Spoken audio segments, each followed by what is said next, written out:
Grafton. I will welcome to the Grafton School Committee meeting for November 9th. I will call this meeting to order at 7:01.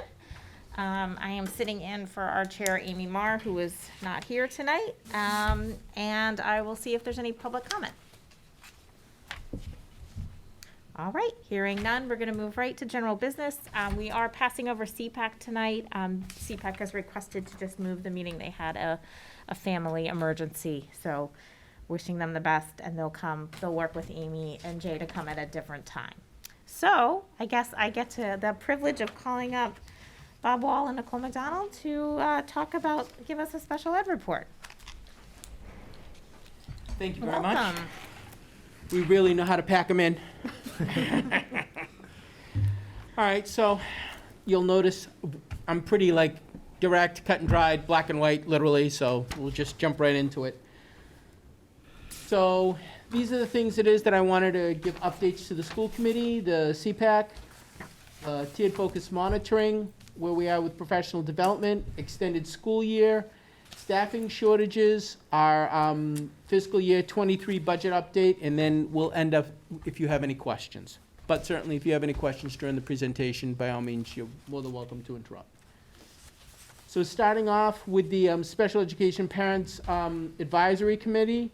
So we've had a new treasurer, Stella Dickus. So it's very nice to see her join our group. It's been a fantastic group. They've been very, very active. The recent presentations at the CPAC have been tiered focus monitoring, eligibility and evaluation basic rights, and then for an upcoming meeting, we're going to be discussing the preschool, some changes to preschool and the preschool process overall. Okay. As far as tiered focus monitoring, you remember the last time it is that I came, I gave you an update around where our action plan is. We've received notification from the State Department of Education that our action plan has been accepted and completed. We were 100% in compliance. They were very, very pleased with us. As a matter of fact, the only item it is that I had was a team chair. I had requested some changing in the language before the IEP went out, and they're like, so you're notifying us and the IEP didn't go to the parent? I'm like, yeah. They're like, yeah, you're all set. So we had no issues. They were very, very pleased with what it is that we've done. So that was very nice to have in our rearview mirror. As far as professional development, right now, the current special education initiatives, we have ongoing language-based learning disabilities professional development at the elementary level. We've had some intensive programming around curricular supports through a program called Unique Learning Systems that comes very, very highly recommended. We also are implementing a new de-escalation and physical intervention program called Safety Care. We moved from our previous program to Safety Care because Safety Care has specific physical restraint options for individuals who are on the autism spectrum and also for our very, very young children. So we felt the need to move to that program to make sure that we better maintain student safety. We very, very rarely have the requirement to go hands-on anyway. We always work through our verbal de-escalation first, and we've been extraordinarily successful at that as a district. But, we're always working to better ourselves, and Nicole is primarily responsible for the work there. She really did a phenomenal job. Extended school year. Our extended school year services are in the process of being reviewed. We're reviewing the current and past procedures and considering a move to a more centralized location. The reasons for that are because it's easier to reallocate staff, less disruptions for all of our other buildings, less confusing for parents, and ease for transportation. As it is right now, as a parent, you could have a child that could be across 3 different schools. So during the summertime, that can be a little bit confusing, especially in the beginning. So our idea is if we were able to consolidate it, that it might make the whole process easier for parents, and then also enable us to utilize our staff more effectively and efficiently. As far as staffing shortages, the country is experiencing unprecedented staffing shortages. Actually, the Department of Education came out with a notice just this week around trying to help districts find high-quality staff because many districts are really crippled by this. We are fortunate that when we talk about staffing shortages, we have a limited number of positions, but they are essential. We're right now have a long-term high school special education teacher vacancy. We've posted for that for over a month and a half now. I have emails out in contacts out to multiple staffing agencies. It just is extraordinarily difficult to find somebody who's willing to substitute in person right now. So that's been the struggle there. And then paraprofessionals, that's not a Grafton problem. That's not a Massachusetts problem. That's a national problem right now. We've been forced to hire some staffing agencies to staff some of our more challenging students for whom it is that we didn't have appropriate staff for. And that has been a real challenge. We still continue to work through every single option it is that we have in order to provide services to these students. But that has been an unrelenting challenge this year, unprecedented in my career. And then as far as the budget update, right now, we're looking at the addition of 1 FTE at the high school due to enrollment and programming changes. Right now, we have a student support program that has a half-time special educator. And the idea is that if we hire an additional person, we can allow that teacher to move to a full-time position and then also decrease some of the reliance it is that we have on paraprofessionals for our academic support classes that exceed the state ratios. So once you have too many students in a classroom, you're required to have a paraprofessional. So the idea is that if we're able to hire an additional staff person and decrease those numbers, we can decrease the number of paraprofessionals in that particular area. We have the need of 1 FTE for an intensive program nurse at Millbury Street School, to a student aging up to Millbury Street School in the intensive program.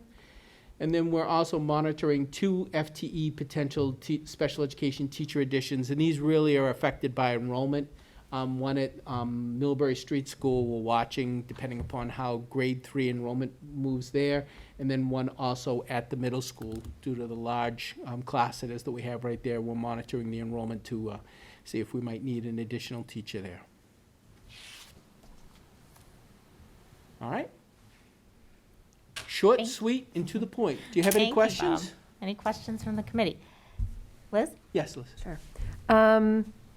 So thank you. You mentioned a few initiatives, and you also mentioned earlier that you've been very successful in a certain area, and it made me think, how do you measure success, and how do you evaluate that, at the end of the year or during the year as you're implementing these initiatives and just in your day-to-day operations? That's a wonderful question. So first of all, as you're aware, in special education, we really endeavor to have students in the least restrictive environment as much as possible.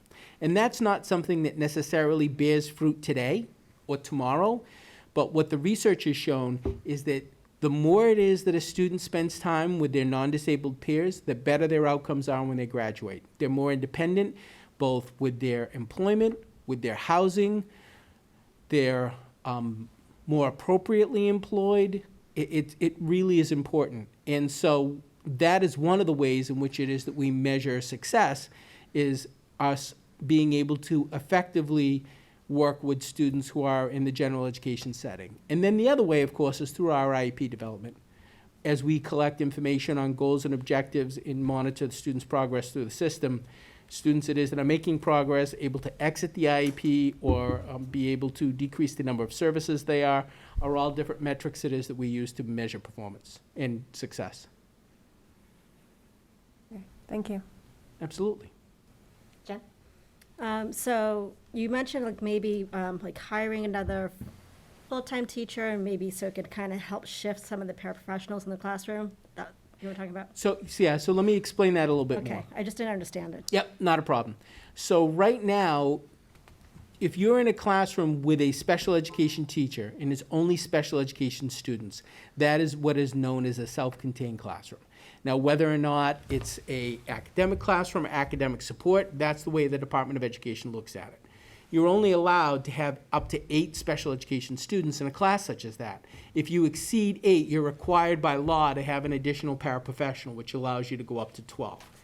Unfortunately, for many of our academic support classes, they exceed the 8, which requires us to go up to 12. But to be honest with you, it truly is a numbers game. It's not like we, quote unquote, need the staff as far as providing support to the students.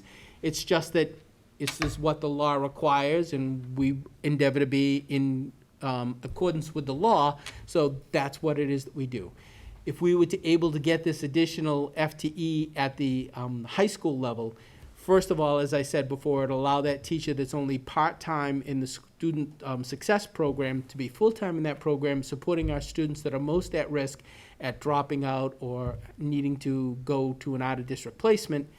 At the same time, it would also reduce our reliance on paraprofessionals because it would drop the numbers of those students that are in those academic support classes that if they get too many students require additional support.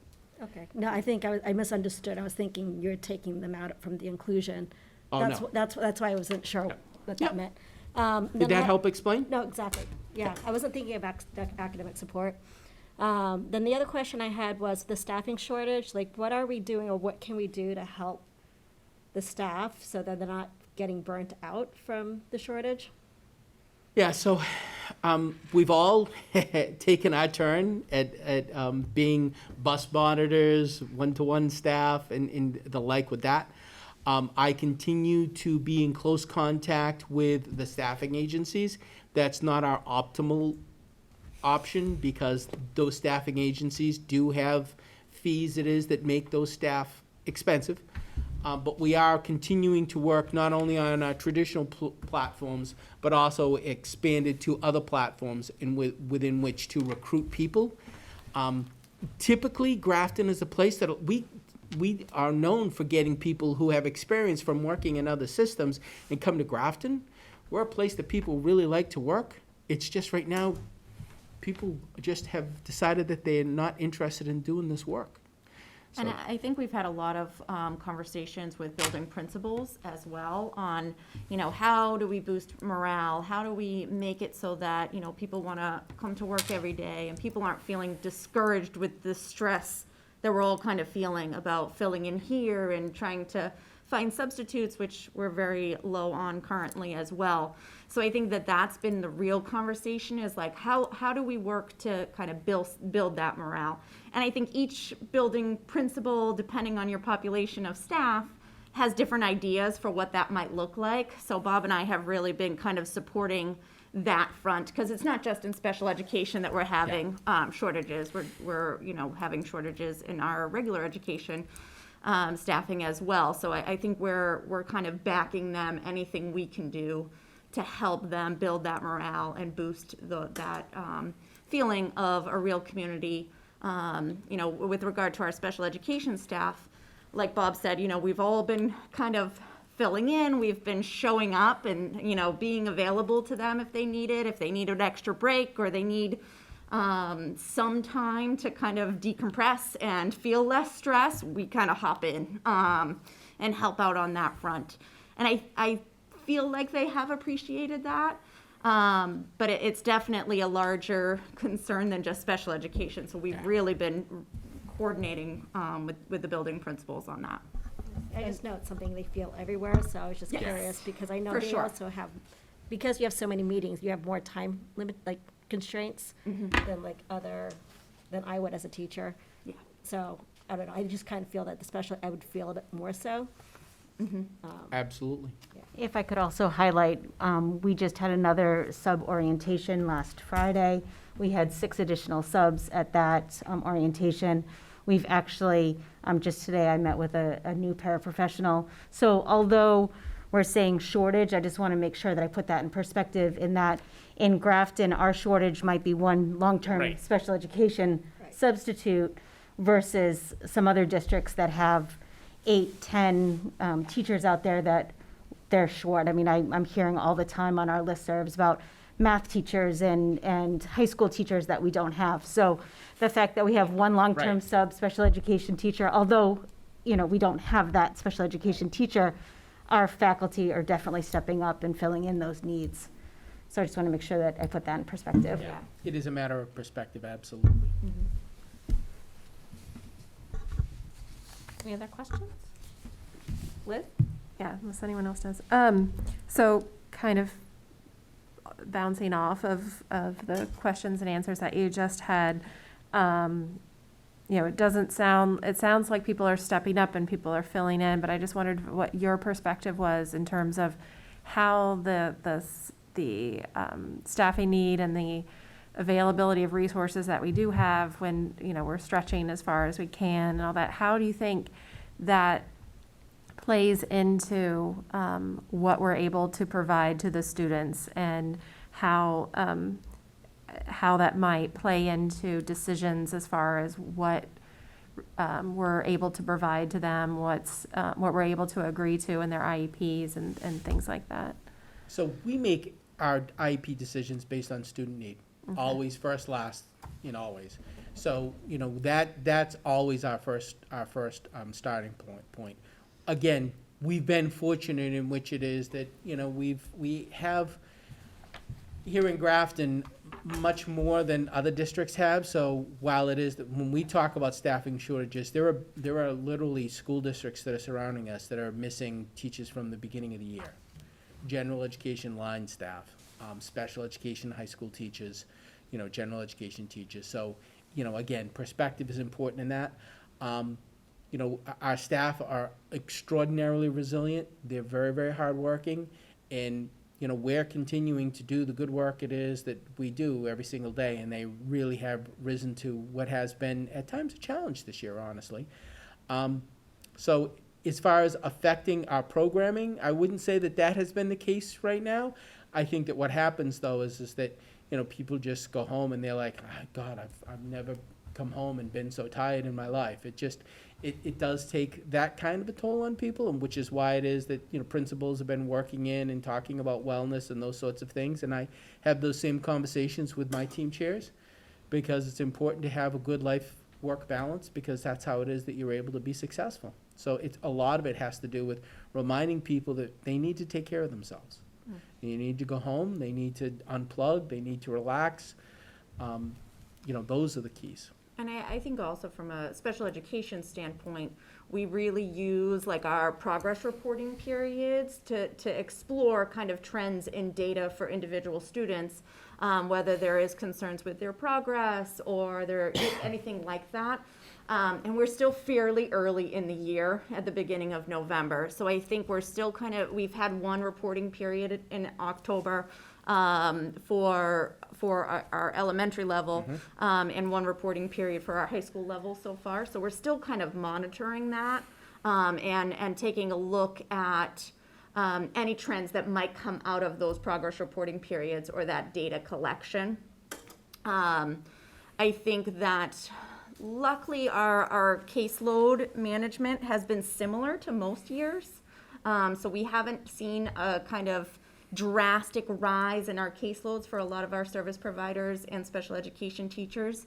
But again, it is earlier in the school year, and we'll continue to monitor that and work on some of our, tier 1, tier 2 interventions for students, any response to intervention and monitoring those to explore whether we do have an increase in our kind of caseloads and our special education population in response to some of the stuff we're talking about here. Because, that is obviously our main concern is student progress. Of course, we're concerned about staff well-being and making sure that people were able to fill slots and things of that nature. But our main concern is student progress and making sure that we can still progress our students, make them feel welcome in their environment, whatever that may be, and really making sure they can make progress towards their individual goals. Thank you. Thank you. Just kind of bouncing off on that a little, Nicole. So post or during pandemic, but post kind of at-home learning, have you seen an increase in students needing services? And do you anticipate that we're going to be needing to move? I know we're still early in the year, although it does not feel like we're early in the year. But do you anticipate seeing a lot of out-of-district placement coming up? Has there been kind of a rise, or is it too soon to tell? That's a great question. I think that it's too soon to tell.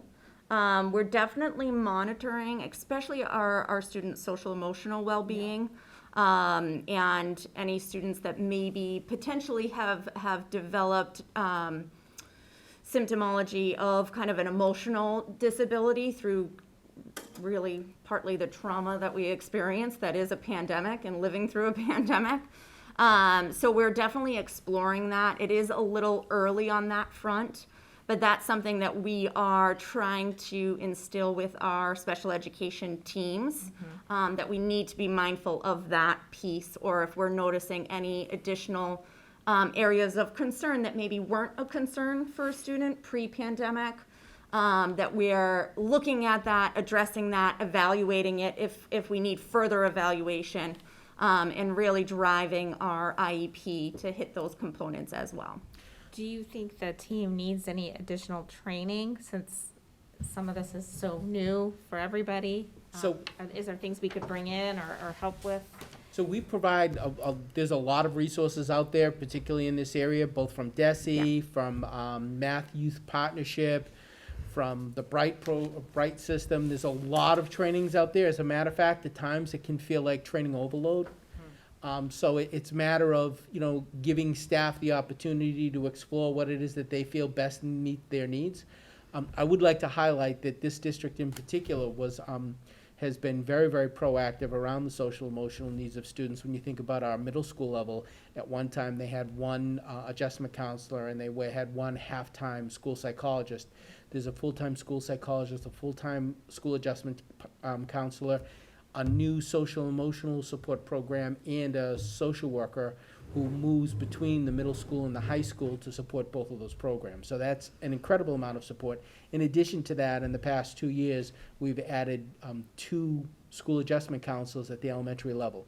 So this district has been extraordinarily proactive in meeting those kinds of needs, and I think that's why it is that, not to say that we don't have some students that are having some struggles, we're not seeing the numbers of students having struggles that you see in other districts. When I have conversations with other special ed directors, there are some districts that are really hit hard by this. And not to say that we probably, might have some challenges down the road, but as it stands right now, we really have been very, very responsive to students' needs here in district. And I think to speak to your question about like any professional development needs, we're definitely taking kind of each staff member's needs individually, if that makes sense. So we have a lot of folks with a whole lot of experience in many different areas, and then we have some folks that are newer that we're really trying to develop and grow.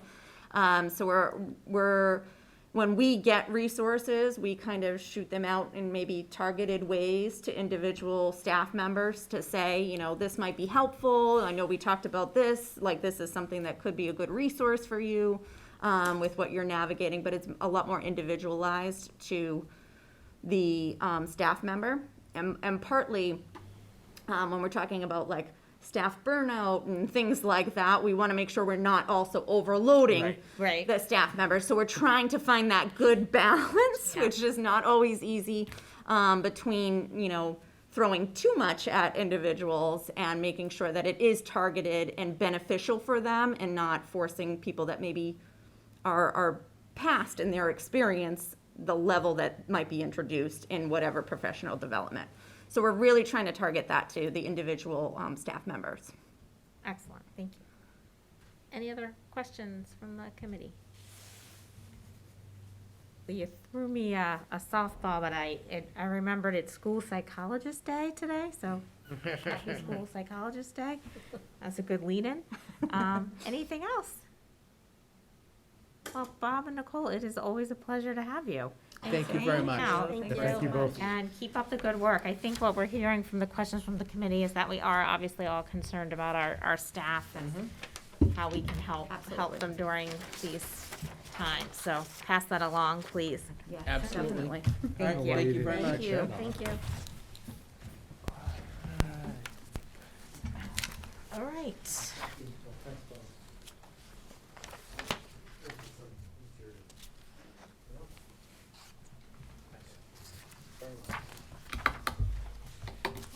Kristen and Jay. Yes. Good to see you both.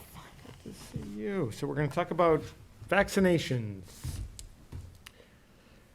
All right, just a quick update before we jump into staff, the topic of staff vaccinations. Our school vaccination rate as of the 5th is up to 77.7% at the high school and 74.9% at the middle school. Once we get to 80%, that doesn't trigger anything. It just allows us to start considering and looking at the potential for eventually moving to optional masking if the committee chose to do so. So we are slowly but surely getting there. We get a lot of questions about COVID clinics for the young students, ages 5 through 11. We've already partnered with Bouvier Pharmacy, probably 2 months ago. They recently received all of their vaccination materials. There were what seemed like countless emails between Bouvier Pharmacy and our nursing department today. So within the next, I would guess by this week, we're going to have dates that go out to the community. And yesterday, we were in contact with the Department of Public Health about some large-scale clinics that they offer as well. And they'll do that on site, either school-based or they have got like a van clinic that will move from school to school. So I'm not sure of the format yet, but we're going to work with DBH as well in terms of clinics. In terms of the staff vaccination information, we talked about this at the last meeting and maybe the meeting before that. My recommendation is going to be for the school committee to consider mandating full vaccination of staff, making that a requirement for employment while offering a testing alternative. In terms of the updated vaccination data, as a district, for all staff, we're at 81%, and you can see we broke it down by district staff. Those are shared across numerous schools. In each individual school, we range in percentage from 72% up to 85%, and that's, again, as of November 5th. We talked about the status of area districts. Currently, we don't have that vaccination, nor does Northbridge. Millbury does, Shrewsbury does. Sutton and Westboro do not, but they're both at or above 95% for staff. So this is definitely the trend locally and statewide is moving towards mandated vaccinations. And then what we would propose that the committee consider is allowing for an alternative to vaccination. So for whatever reason, a staff member isn't vaccinated and chooses not to be vaccinated, a condition of employment would be, we would propose having weekly testing prior to school with our nursing staff each week. Kristen has connected with each of the bargaining units. Do you want to touch on that? Sure. Each of them have said that they are in favor of the vaccination for employees, but they would not want to see anyone lose their job if they are not vaccinated. And so they really hoped that we would consider an alternative to that vaccination. Correct. And both, at least Millbury and Shrewsbury, I'm going to assume that the great majority of districts that are mandating vaccination have a similar alternative. I believe the exact same thing is done in Shrewsbury. I think Millbury, I'm not sure where they ended up, if they finalized it, but they were talking about not testing internally, but potentially having people go to an outside vendor to be tested. In terms of challenges looking ahead, when we start looking at the definition of fully vaccinated, that's going to include, I would assume, the booster status. That's going to be, I haven't wrapped my head around, I don't know if you have, Kristen, how exactly we track that. That's a lot of moving parts and a lot of coordination, even just receiving updates from staff. We have a lot of staff, almost 600, so that's going to be a challenge. I haven't figured out how we're going to manage that. The two tests, the initial vaccination and the second, fairly straightforward, but This could go on for, potentially for years in terms of requiring that vaccination. So we're going to have to start thinking about that fully vaccinated piece. In terms of impact bargaining, at this point, we're not foreseeing any real, we'll have the discussions, basically a formalized version of the discussions that Kristen had. I'm not expecting much of anything to come out of those conversations as long as we have that secondary way for people to get tested if they're not vaccinated. I think it's going to get, what I've put out and what we've talked about with the bargaining units and certainly the nurses. We met with Jackie Davis, our nursing coordinator, who's fabulous, and we talked about basically if we have, looking at the number of staff that we have who are unvaccinated, can we internally manage ongoing testing of those individuals? Or is this going to basically break our nursing staff that's certainly stretched thin already? They felt like we could definitely do that. If we had and I hope obviously this doesn't happen, but if we went down in nursing staff, if we had a long-term increase in cases, if there's more pressure for whatever reason put on the nursing staff and we can't do it internally, then we're going to have to talk about having staff be tested outside of, obviously, our nurses. That's when impact bargaining would basically take effect, where we'd have to talk about who pays for it, what are the conditions, is it twice a week, is it once a week? That's what we would have to, together with the units and with the school committee, figure out. It's down the road, and hopefully that doesn't come to fruition, but looking ahead, that would be a challenge. And then, just restating, so my recommendation, or our recommendation, is to move forward with vaccinations being a condition of employment with the testing provided as an alternative. If the committee discusses this and is in favor of moving forward, this would actually go into effect under policy. So I would recommend that the school committee ask the subcommittee to draft policy. There is pretty good, I don't believe there's MASC policy on it, but certainly Shrewsbury has a policy, Millbury, et cetera. So look at some existing policies and create our own for Grafton. And I think that's all I have, and we can take any questions you might have. Liz? I go first again. So my first question is just about the weekly testing and doing it twice a week versus once a week. I know a lot of the schools are just doing it once a week, and you have obviously much better idea on the supply of the Buy Next Now tests we still have, Yep. Which I think, just based on how much I've looked into it, it seems like they are the most reliable of the instant tests, so that's good. But just knowing that across the country, supplies are of concern, and supplies of many things are of more and more concern as the days go on, it seems like, with the shipping issues and all the things that we're seeing. But I'm just wondering why the recommendation for 2 versus 1, obviously, besides the obvious benefit of, having more testing, but are you at all concerned about supply, making sure that we have enough for the kids? I know, and I'm hearing this week we had a slight increase in cases, so I'm kind of concerned about that too. So just wondering what your response to that is. We've asked numerous times about the supplies, and Yeah. I haven't heard, I've been reassured that supply is not an issue, and I Okay. have asked 100 times. Okay. The second part, Kristen, maybe you remember in the meeting, you do? I So- remember this 2 times wasn't something we thought up. That came from, I believe, our director of nursing. And I think it's part of that, I think the theory of the test and stay, where you have to test multiple times, and you may get a negative and then a positive. So Yeah. if I'm remembering correctly, Jackie was saying that we could break our unvaccinated staff up into 2 groups, a Monday, Wednesday, and a Tuesday, Thursday. So you're catching them before and after a weekend. That was one of the reasoning.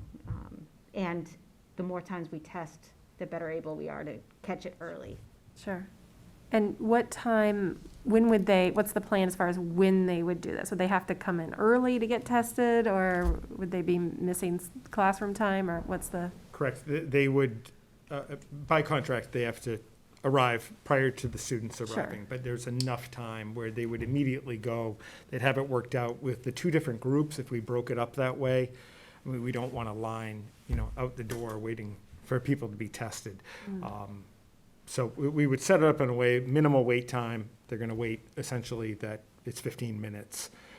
So they would be tested and have the results back prior to students coming in. And really, when we look at buildings and the number of staff and the different shifts that they might be on, you're only talking a handful of staff at each building. So it wouldn't be 30 or 40 people, in a building at the same time trying to be tested. Okay, thank you. Jen? So a couple of questions from that is, so my concern before was this nursing staff, especially like in the elementary where they have to have so many of the test and stay students, more so than I would assume the high school. You kind of already addressed that, like just, do we have enough to keep up with it? But I guess, would that impact any bargaining if they had to come 15 minutes even prior to what they already are scheduled to? If they have to, but that's not what, we believe we can do it within the contract as it is. Okay, yeah, because I just know, like, at least in my district, like, the one morning, there's like 40 kids that had to be tested, and that's just a lot, and if you include staff as well, is there gonna be too much? So I think I'm just more concerned of that coming too much.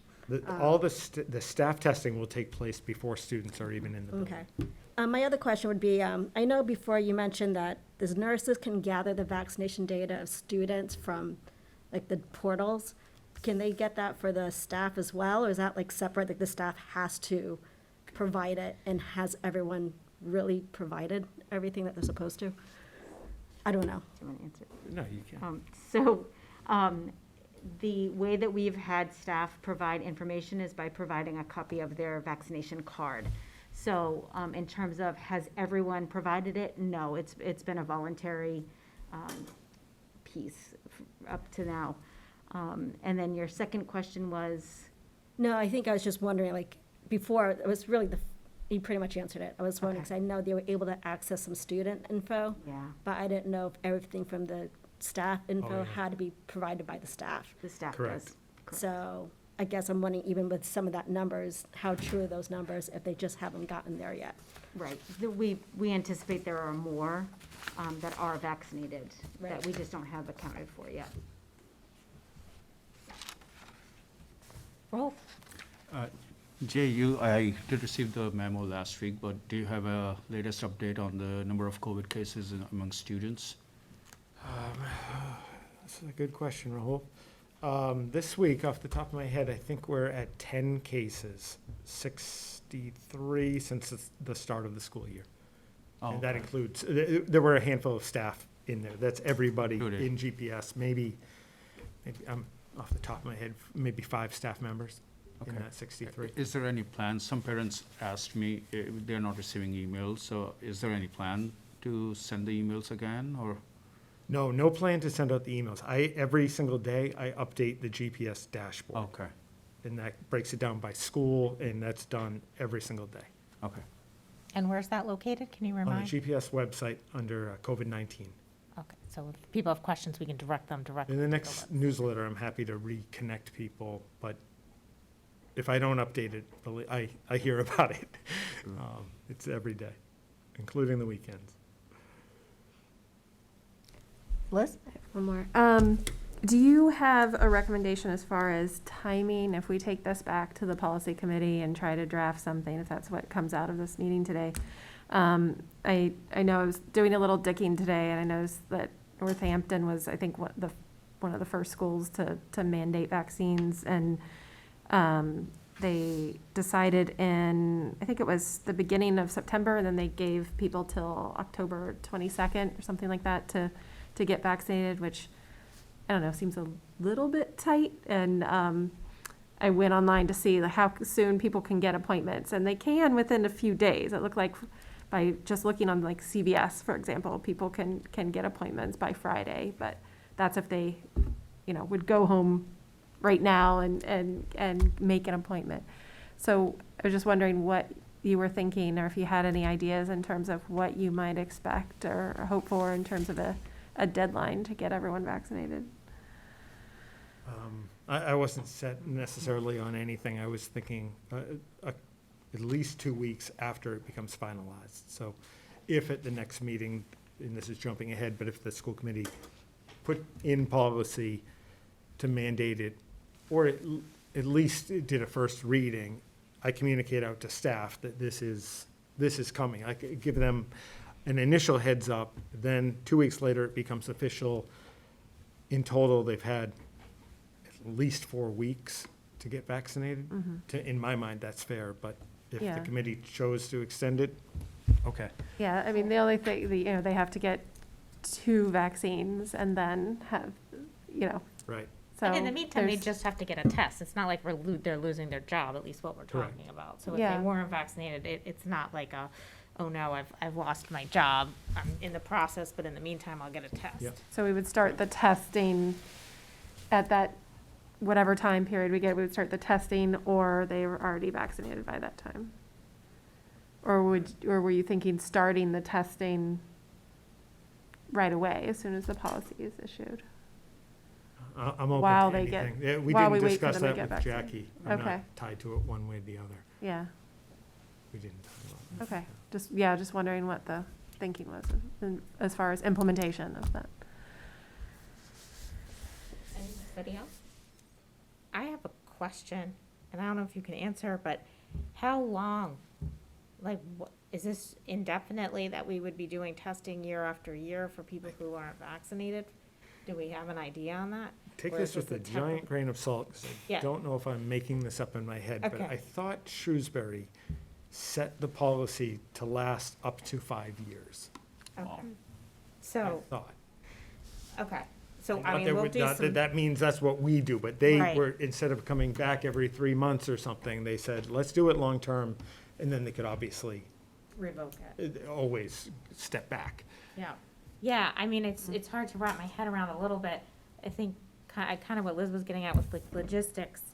I'm in favor in general of this, and I do like having that testing option, because I don't think any of us want to kind of or I don't want to mandate, you get vaccinated, you're gonna lose your job. But I want people to be safe, so there's this whole, Yeah.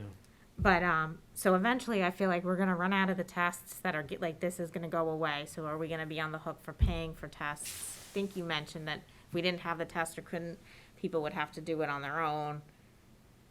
And I'm just trying to think about the feasibility, but we'll look at some of I'm in favor of flipping it over to the policy subcommittee. We'll do Yeah. some digging, sounds like Liz, you've already started, and A little. see what we can put together. Yeah, we have enough tests now, but do we have enough to Right, last like 5 what- years? 5 if that's years, what and are we gonna be mandate? in a hole where we're buying tests to test staff that doesn't want, I don't know. I think that- Or will people maybe get more vaccinated when they feel that the vaccination has been around longer? I mean, I don't know, this is a lot of what ifs. I can't imagine that the policy's not gonna have Loopholes. something built in about, if we're short on nursing staff, we can't do the testing. The Right. testing, Yeah. on, us providing the testing is a nice to have. Yeah, I have to say, many districts don't see it like that. Yeah. If you're not gonna get vaccinated, that's a condition. You have to go every week, and is it a massive pain? Absolutely. Some districts are making sure. people pay to do that. So we'd like to do what we can for staff, and that's the recommendation. But again, if we do have in a year a shortage Yep. of tests, we're not gonna, it's gonna be a challenge, no question about it. Right, and as I always say, policy's not in stone, so we could always go back and look and everything. Okay, I'm just trying to think about, Yeah, You should. Yeah. which we will. Well, we'd want to put something in place that's going to last a little while, though, so people I don't want can, like a month long, yeah, so people can plan and know what's expected, and, yeah. But in general, I guess I'll just Sure. take a pulse. Are people okay with it going to this policy subcommittee, which is myself and Liz, and then we'll bring back a recommendation in hopefully 2 weeks to review, and we can talk some more? I'm okay with going to the subcommittee, I don't, like, kind of like yourself, I don't want to tell someone they have to get vaccinated. So I like having the alternative to the weekly testing as a backup. But at the same time, after policy, we can also, it's not until policy that. Absolutely. So You'll there's have, still time to think. you'll have time to look at it twice, because we'll bring it back for a first and second reading, and at least, I mean, I can't speak for anyone but myself, but I'm not recommending that we would do a mandated vaccination policy without that, or you can be tested. Now, would we require masking? I guess probably not, if we eventually hit that optional mask, I think those are two different two different things. Yeah, policies. yeah, Right? Okay, I think you're right. two separate issues. Yeah. Okay, thank you. Welcome. Saves me from bringing that up in the policy subcommittee. Okay, Yeah, and if there's anything else that we should consider as we do Yeah. take this back to policy, anything else that anybody wants to bring up tonight, let us know so we can get a jump on it. And or look, or send it over to Jay if you think about it after, just because this is a brand-new policy for us too, so we're kind of building the bike as we're riding it. Yeah, So, yeah, so I think it's not set in stone, you're just kind of getting it going, and then people can make a decision. Mariska? Maybe just considering that you don't gain immunity until like 14 days after the second vaccination, or some people might call out sick because of the second vaccination does take a really big toll on the body. Just that. That's a very good Yeah, thought. that's a good point. Yeah, thank you. Thinking about when we would implement. Right. I mean, we might start with, I think, the tests, and then those would fizzle as more people got vaxxed, they'd get tested after. Fun. Okay, All right, all thank you. right, is that Thanks. all? Thank That's you, thank you. So we'll take a look at it and we'll get going on that. Tomorrow I'll try to set up a meeting. okay. Kristen, are you moving over to the policy subcommittee? Did I hear that news? Yes. That's exciting, all right. I can see the glimmer in your eyes. That is exciting news. Great, all right, wow. Moving right along. Future agenda scheduling. We moved some things from this meeting to the next meeting. I think we're gonna have a tech report. We have a busy meeting. Math programming, buildings and ground, and then I guess we'll have to work CPAC in, but maybe we'll bring them in December. But I'll have Amy and Jay, so Yeah. anything quite you a guys. lot for the It's a next- lot, yeah. yeah. Oh, we don't meet for a while, too. We have a good couple weeks, right? Because that's after Thanksgiving. We have a jump. No? Yeah. Yeah. sounds Oh, good. that's good. That gives us more time, to come up with a Oh, good yeah, policy. that's good. Okay, good. Anything anybody wants me to pass along to Mrs. Marr? If you think of anything, email. Minutes.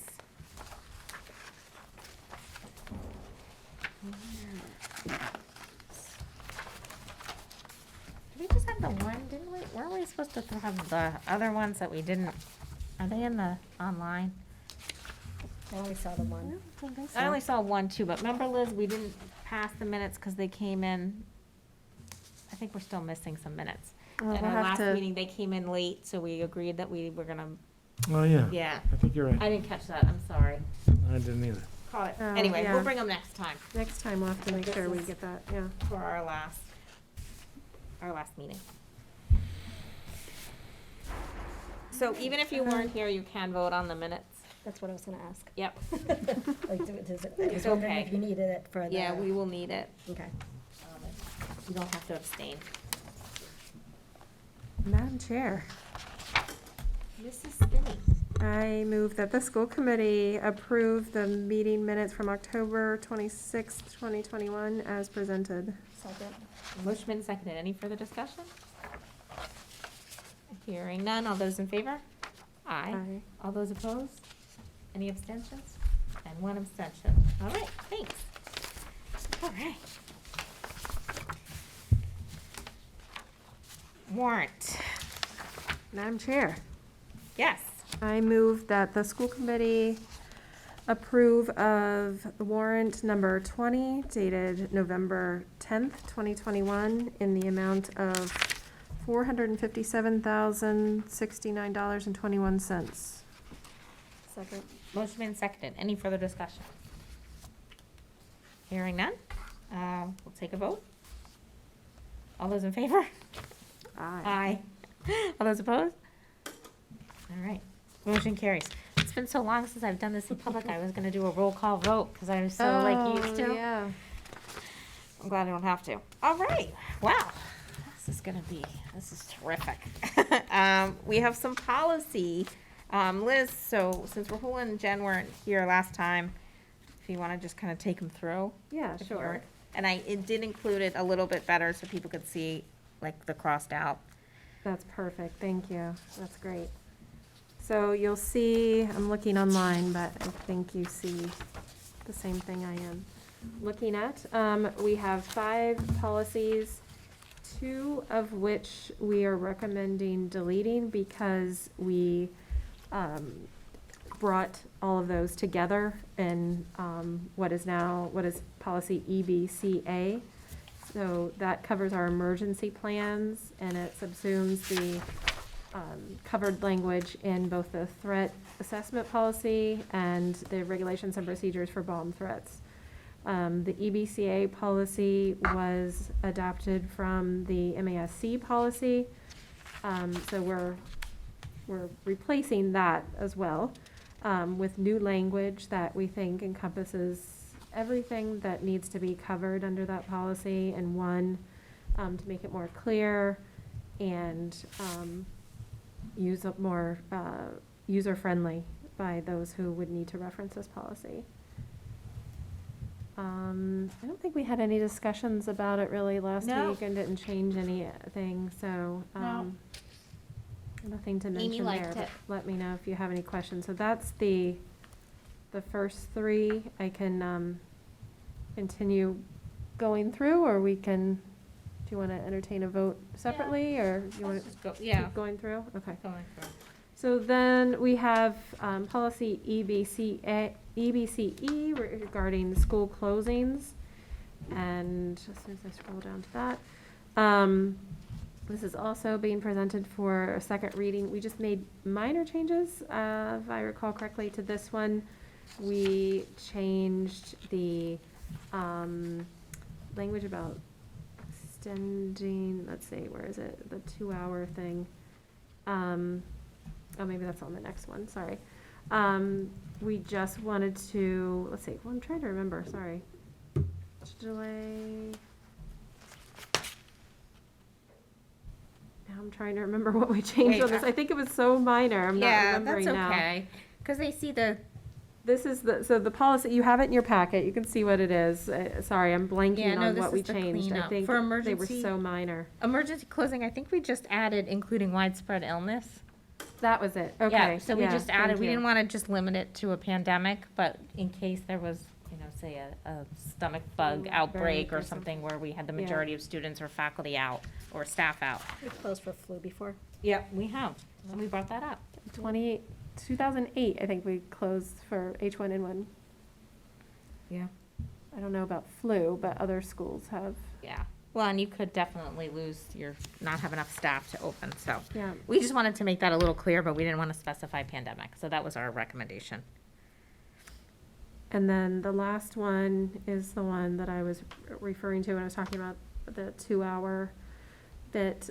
This was EBCEE regarding school cancellation guidelines, also presented for a second reading. And this was just regarding the notification, plans and procedures for the notification will be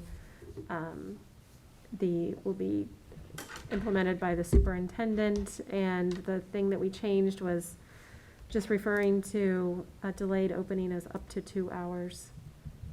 Again, very small. I think that was it. Yep. That was it. Very small change. Whereas I think it said 1 hour before. Or just, no, it just said 2 2 it just hours, said and we 2 included the hours. up to. Yeah, that's right. So, Any questions? Thank you, Liz. Yeah. About our policies? I have one question. It's not so much about the policy, but more of how it's being implemented. I'm looking at, I don't know what I'm looking at. The Section E, support services, the emergency plans. So at the bottom, it says, plans shall be submitted to local police and fire officials in DESI at least every 3 years by September 1st. This is more to Jay. Where are we so far? Do we have like a running list of when that's been done, or, Yeah, we do, correct? Yeah. yeah, Yep. so that's all. I was just more curious as to who's making sure of that. You. Did you not know that? I'm on top of it. Right. No, thank you for the policies. All right. Well, if there aren't any other questions, and we can always talk about in discussion, I will entertain some motions. So, just quickly, the threat assessment and the regulations goes into the emergency plans, is that what you Yeah. said? Yeah, they Alright. were, so we're deleting Yeah. EBCC 1 and, or, was that? Yep. 1, or it wasn't supposed to be I, was it? I think it's a, good question. I think it's a 1. That's what it Okay. looks like. Yeah. Yeah, that's strange. EBCC 1 and EBCC R. I make a motion to accept, policy EBCA, emergency plans, as a second reading. And I'm gonna wrap it up too. And I recommend deleting EBCC1 threat assessment policy and EBCCR regulations procedures for bomb threats. Second. Motion been seconded. Any further discussion? All right. Hearing none. All those in favor? Aye. All right. Motion carries 4-0. All right. I make a motion to, accept policy EBCE, emergency closings, as a second reading. Second. Motion been seconded. Any further discussion? Hearing none. All those in favor? Aye. All right. And And then I make a motion to accept policy EBCE, school cancellation guidelines, as a second reading. Second. motion been seconded. Any further discussion? All those in favor? All right. Motion carries. Great. Thank you so much. Just for the record, it's EBCEE, but we don't need to re-vote on that, right? Amy, EBCE, Oh. EBCEE, The cancellation. the cancellation. guidelines. and the other one was yeah. Just EBCE. Oh, it's EBCE-E, yeah. Yeah, EBCE, It and then didn't make it on the cover EBCEE. sheet. That's Okay, all. yeah, I'm just looking at the cut. Yeah. Yeah, my I was apologies. too. Yeah. I didn't realize until I saw they were both Yeah. the same, and I said, oh, that's weird. That's crazy. Okay.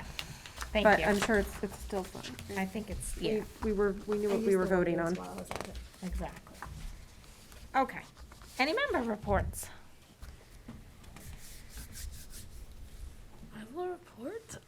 Excellent. Quarter one ended last week, which I feel like it went by really fast, but I don't know. It's just me. Senior year goes I fast. agree. Yes, same here. Other than that, there's not much going on. Sports teams are still going. Yay. Yep. Football and soccer have their, I believe both of them are round 2 in the state tournament this week. I believe girls soccer is tomorrow and football is on Friday. Cheerleading is also doing well. I think they won their Central Mass They- tournament. We won, they won Swickle, and then they have regionals. this Yeah, Saturday. and they're still going. Yeah.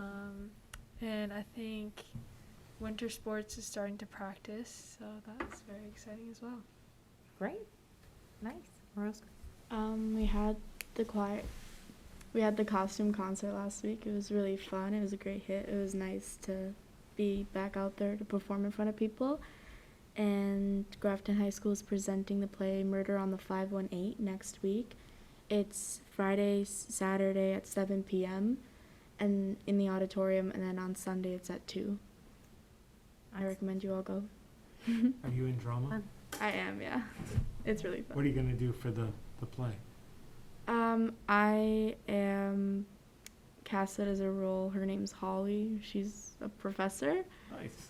It's honestly kind of a cheesy play, but it is really fun.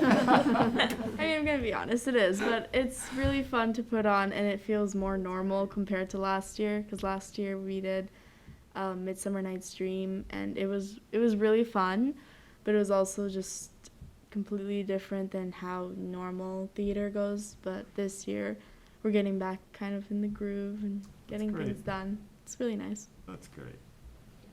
Oh, can I add just one thing? Yeah, of course. That today, I'll make sure to present on it the next time I do a district report, but I believe today it was released that 14 of our seniors qualified for the Adams Scholarship, and one of them is our own Annabelle Weber. Yay! That's exciting. Awesome. That's great. Congratulations. Well, congratulations to Fantastic. both of you. Congrats to you for field hockey, and I enjoyed the costume concert very much. Thank you. I was like, I know her, and cheering, because I'm like that.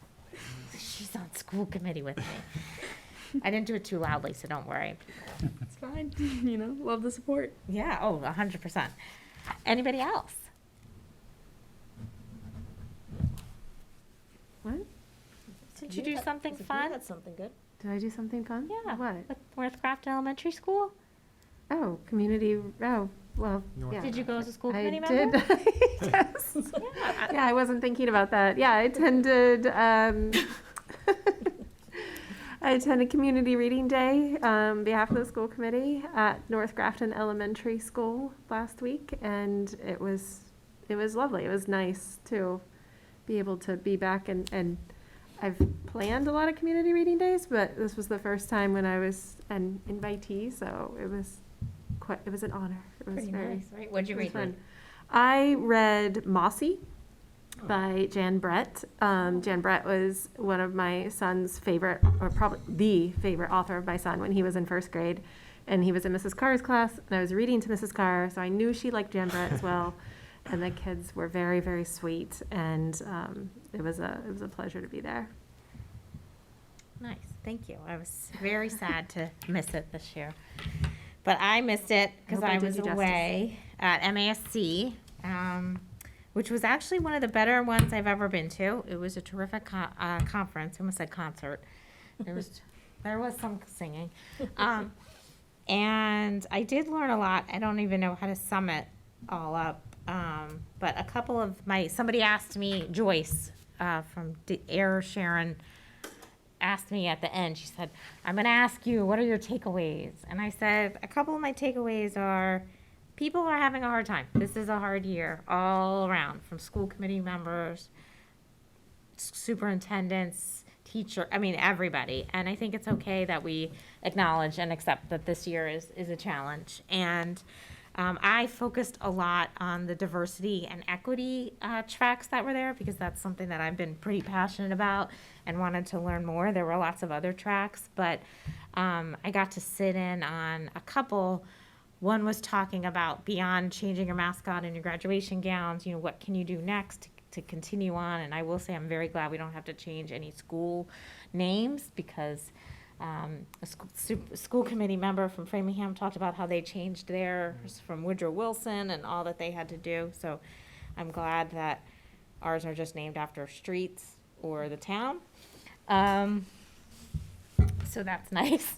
And but my takeaway from that is it's just that we still have a lot of work to continue to do, and everybody does. And the more you can learn about things, we went through a really interesting exercise, and if you don't mind, I'll just quickly sum it up. In one of them that I went to, and it was just interesting thinking about how people can feel maybe marginalized or left behind in school when they're not included. And they asked everybody in the room who was left-handed. So I'll do that right now. Who is left-handed here? So Jen and myself are left-handed. So they said, okay, only left-handed people can talk. So they asked us, how does it feel? How did it feel as a kid, or how does it feel sometimes to be left-handed? And Jen, I won't put you on the spot unless you want to. But people came up and they said, oh, it's really difficult to write sometimes. Those notebooks are really hard.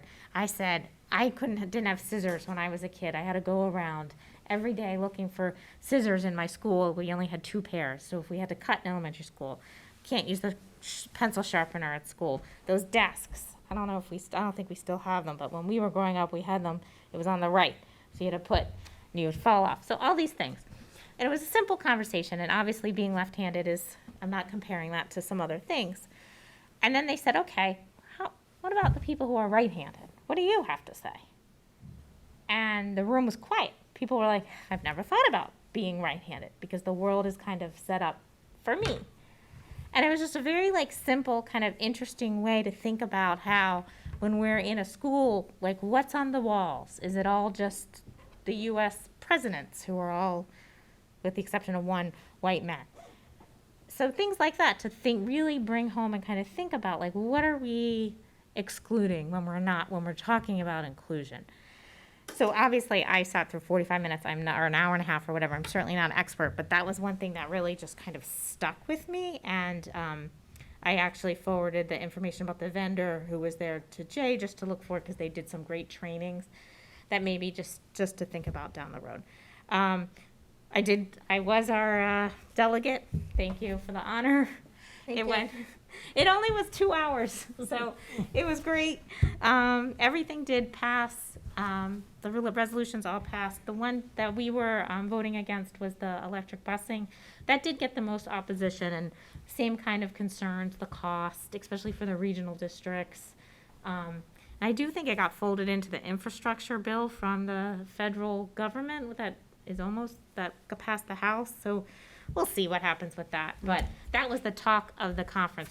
Every session, people were kind of talking about the electronic buses. So it was we were in. It wasn't such a non-issue. Yeah, I know. So Liz, I'll applaud you for bringing it up. No.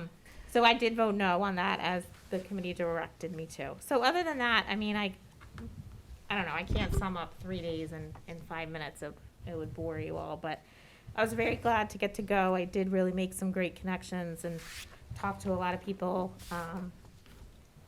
about what was going on, and we're in good shape, actually. There was a lot of times I was feeling really proud of Grafton and what we've been doing, and always proud of our teachers and staff, and people always have good things to say to me when they meet me and they hear I'm from Grafton. But just to know we're not alone, and it's good to be able to outreach to people.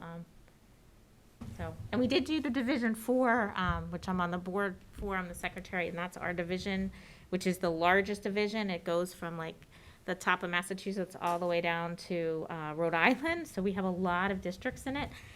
And we had our meeting, and what one really came up from that meeting that they wanted us to maybe do some training on, or was actually kind of green schools and how to maximize our money using solar, which we've kind of already done. So I don't know, while I'm all for that, I wasn't too jazzed, so we'll see what else we can kind of get in there. But that was my member report. Laura, did you get any materials or anything that you could share with the rest of the committee? I did not. Most of it was online, but I can see what I can forward. It should all be in that. If you downloaded that app, it's all in the woohoo, whatever it is, Yeah. the woohoo app. I actually did grab policy information for us and you, Jay. I finally was able to get pricing and information if we wanted to move to MASC, just hosting our policies instead of us hosting it on our website. I've been trying to get information for that for a while, and I couldn't get an answer. Years, and I finally got the answer. It's like $3,000 for the first, and then like $900. So it's very little money. Set up, yeah. If that's something we want to do. But I got brochures, and I meant to bring them tonight, and I forgot. Okay. But I didn't get any really good, because they went a little greener. We didn't have any handouts, I think. So, but it is all on that app. But I'll They didn't see- share presentations with you or They anything? did, but it's all on electronically? the app. It's all in the app, so Everything everyone was has access electronic. to it Yep, there anyway. were really no hard copies of Nothing that anything. was separate from what's No, already not there. that they passed around. Okay. And I did go on, and sorry, now I'm just talking. I think I'll stop. Okay, Can I add one thing before we move on? of course. I just wanted to clarify something. After we presented, I looked and found the Shrewsbury policy on staff vaccinations. Sure enough, the 5-year piece is correct. I was incorrect. I think I mentioned that they, like Millbury, provide a testing alternative to the mandated vaccination, and they do not. So I think when I talked to individuals from Shrewsbury. It was under consideration, but they didn't, that wasn't in the policy. They provide in Shrewsbury only religious and medical exemptions. There's no ongoing testing. So I just wanted to make sure I'm clear on that. But they do in Millbury. I believe, I looked up Okay. their policy right after that, Okay. and they didn't have the updated policy on their page, but I'll follow up with Greg Myers tomorrow. Okay. But Okay, Thank you. thank you. Yeah, and we'll dig my around. pleasure. All right. Any other member report? Okay. I don't have any correspondence. We don't need to go into executive session, so I will take a motion to adjourn. So moved. All right. Any motion made? Any seconds? Second. All those in favor? Aye. Good night.